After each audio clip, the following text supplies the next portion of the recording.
할렐루야, 날마다 새벽 만나러 여러분을 찾아가는 만나교회 김태광 목사입니다. 오늘도 하나님의 말씀을 통해 하나님의 나라와 의를 구하며 이 세상을 보다 아름답게 만들어 가시는 저와 여러분들 되시길 소망합니다.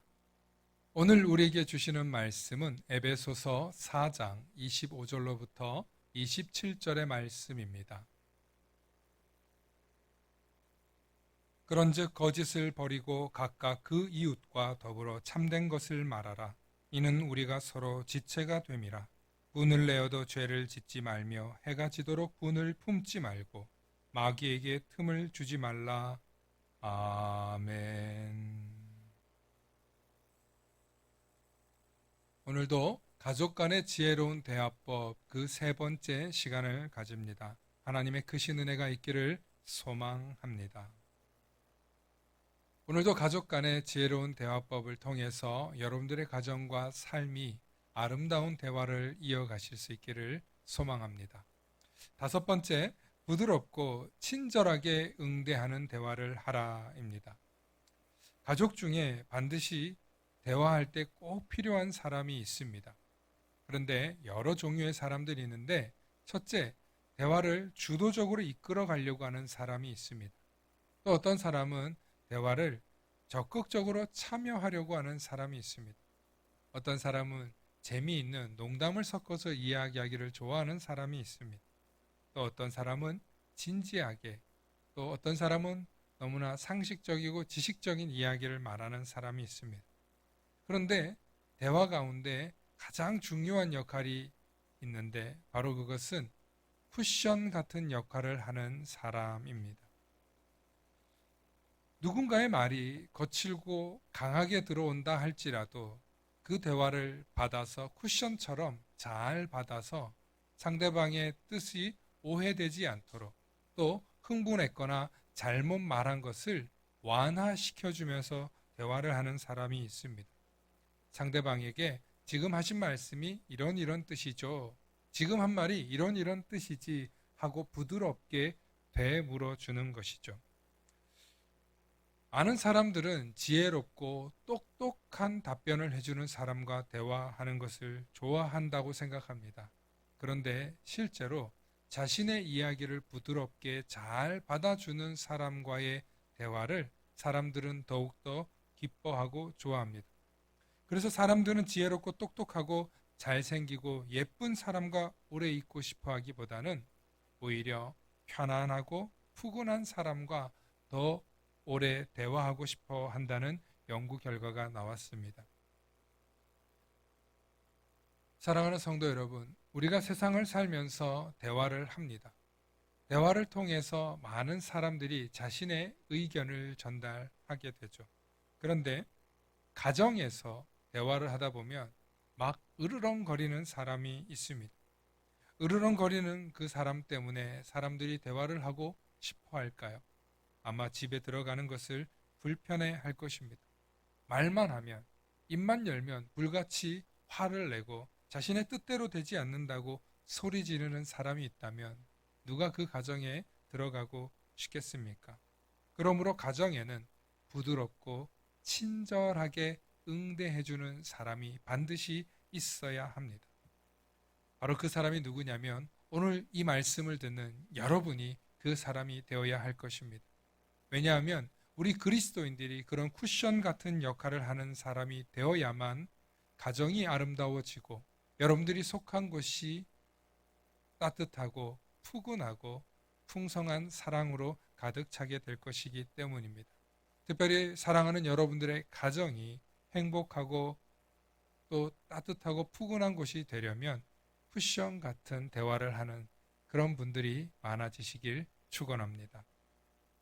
여섯 번째로 상대방이 나를 비난한다고 해서 똑같이 대응하지 말라입니다. 여러분 가족들이 사람은 본능적으로 대화를 하다 보면 나에게 먼저 공격하는 사람이 있으면 나도 공격하는 말을 하고 싶어집니다. 예를 들면 상대방이 나에게 권총으로 탁 하고 쏜다면 나는 기관총으로 쏘고 싶은 마음이 듭니다. 그러면 또 상대방은 더 큰 무기를 가지고 박격포를 가지고 나에게 쏘고 싶어 합니다. 그러면 이제는 아예 일어서질 못하게 하지 핵폭탄급 발언을 해서 상대방을 확 죽여버립니다. 그렇게 되면 그 대화가 앞으로 다시 재개될 수 있을까요? 오히려 만약에 가정에서 그런 대화만 오고 간다면 그 가정은 콩가루가 되고 말 것입니다. 완전히 다 파괴되고 만 것이죠. 만일 자녀들이 부부가 그런 대화를 하고 있는 것을 목격한다면 얼마나 무섭고 공포스럽겠습니까?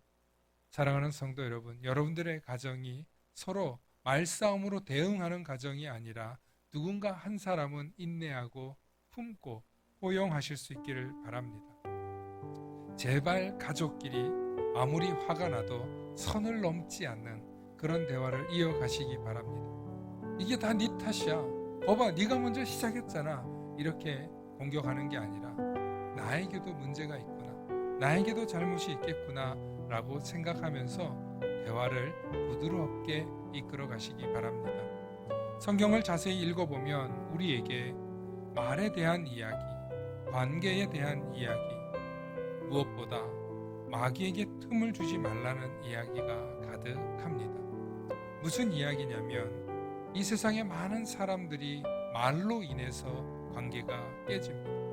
말로 인해서 고통을 받고 말 때문에 힘들어합니다. 그러므로 사람의 삶의 성공과 실패는 대부분 말에 달려 있습니다. 아니, 말이 전부라고 해도 과언이 아닙니다. 무엇보다 가정에서 아름다운 대화를 하지 못하는 사람들이 어떻게 건강하고 행복한 삶을 영위할 수 있겠습니까? 특히 그리스도인들 가운데 집에서도 그렇게 살지 못하는 사람이 어떻게 교회에 와서 그렇게 말하고 그렇게 표현한다면 하나님께서 보실 때 얼마나 위선적이라고 보실까요? 오늘부터 가정에서부터 아름다운 대화를 이어가야지. 가정에서부터 내가 거짓된 말, 미워하는 말, 상대방을 탓하는 말을 멈추고 내가 쿠션과 같은 역할을 해야지, 아름다운 말을 해야지 라고 생각하시면서 아름다운 말, 쿠션 같은 말을 하시는 우리 모든 성도님들 되시길 축원합니다. 축원합니다. 다 함께 기도하시겠습니다. 사랑과 은혜가 충만하신 아버지 하나님, 참으로 감사합니다. 세상을 살다 보면 우리가 운을 내고 싶을 때가 있습니다. 화가 가득할 때가 있습니다.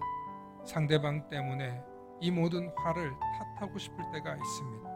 하지만 분을 내어도 죄를 짓지 말며 해가 지도록 분을 품지 말며 마귀에게 틈을 주지 말라 하신 것처럼 우리의 삶 가운데 마귀에게 틈을 주는 삶이 아니라 언제나 하나님께 사랑받고 하나님께서 인정하시는 귀한 그리스도인 하나님의 자녀로 살아가는 우리들이 될 수 있도록 우리의 입술을 다스리게 하시고 우리의 마음을 다스리게 하시고 우리의 성품을 다스릴 수 있도록 은혜 내려 주시옵소서.